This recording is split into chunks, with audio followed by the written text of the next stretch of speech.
To a child safety alert this morning. Many children will be headed back to school very soon. In fact, some start this week, others start in the next 2. But there are still a few more days of summer, and of course we want your children to stay safe. Right now, you know, there is no Florida state law that dictates the legal age that you can leave a child home alone, but it's recommended that you never do that, regardless of his or her age. Joining me now is Patricia Medlock. She is the Region Director for Florida Department of Children and Families. Good morning to you. Do appreciate it. So as everybody's getting ready to, they're doing for tax-free to get their supplies and their clothes and their electronics for their kids, this is another conversation that they really need to have with their child ahead of the school year. And it's trying to figure out, because, you know, it's hard. People work. They may not be able to be there every day to pick their child up from school or to take them in the morning. Right. How do you know if your child is really old enough to stay home alone? Well, I think that's a great question. Parents have to really look at the maturity level of their children and talking with them. Talk about if they're ready, if they feel ready to be at home. I've talked to a lot of parents who do a little bit of practice. You know, maybe I'll go to the convenience store and see how you do. Talking with them about what do you do in emergency? Do you have a phone at home? Do they have a cell phone?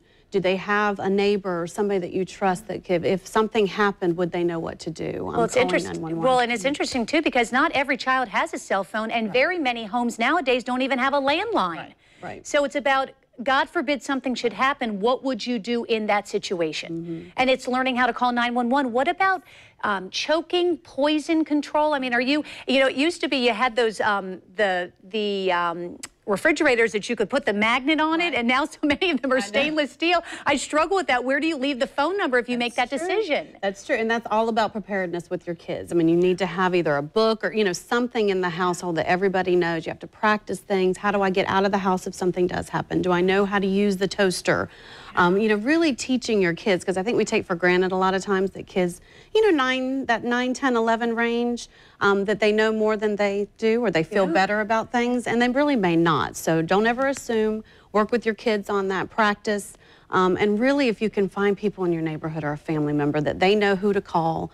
Passwords, you know, a lot of the child care centers use passwords, that if somebody does come to the house, that you know that's that trusted person that can come in. And that's the tough part too, because what if somebody does come to the door, somebody that you're not expecting? I mean, I always tell my children, and this is because I may try to sneak a nap in when I get, because I work so early, obviously, and the kids are there. Now they're 10 and 13, but I always say, if somebody comes to the door, do not ever answer. I'm not expecting everyone don't do it, but what if, you know, you've got a shipment coming, you know, my husband ordered something, I didn't realize it. Don't answer. We always tell parents, just tell them don't answer. It's safer not to answer the door, let them call, let them leave you the note and pick it up later. Because kids, you just don't know. You just don't know, and a child's not really equipped to be able to answer. And if somebody knows that a parent isn't there, that could be really, really dangerous. So you want to make sure that they just don't answer. You know, I always tell my kids, I said, it's okay to be rude. Yes. You know, I'm not going to be mad at you that you didn't answer the door. It's okay to be rude. So safety's #1. So exactly. So a lot of homes have pools in the backyard. Maybe there's also retention ponds in the neighborhood. That's another important discussion to have. Absolutely. No pool. I mean, children need to understand, and very set rules with your kids, that you cannot swim, because even if a child does know how to swim, so you've got a 10, 11-year-old that does, a 5-year-old that knows, you don't want them getting in, because what if they hit their head? What if they slip and fall? You know, you won't be able, nobody will be there to provide if you've decided to leave them without an adult or somebody that's older.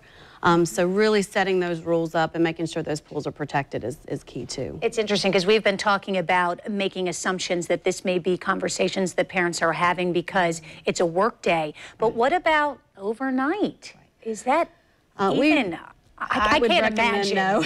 I cannot imagine, regardless of the age of my children, to be quite honest. I think that it's probably not a good idea. I mean, again, there's not a law that says that, but I think when you're looking at the maturity level of a child and the opportunity for things to happen, I don't know if you'd ever want to leave any age child overnight for extended stays.